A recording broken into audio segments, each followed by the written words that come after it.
Papež Frančišek se je danes srečal z 41 000 mladimi in z njimi obhajal sveto mašo ob zaključku 6. azijskega dneva mladih v bližini svetišča Haemi, kjer je umrlo 132 mučencev.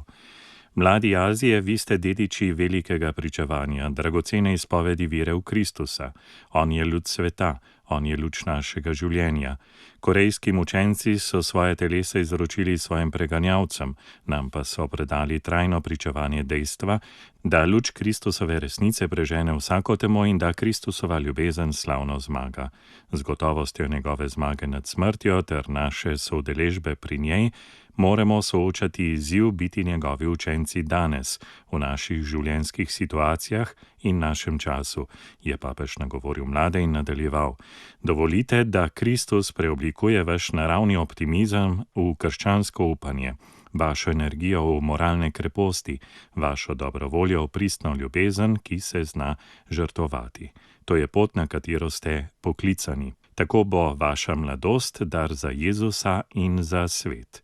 Vi ste sedanjost cerkve, je ponovil papež in mlade pozval, naj si prizadevajo služiti ubogim, osamljenim, bolnim ter tistim, ki so na obrobju.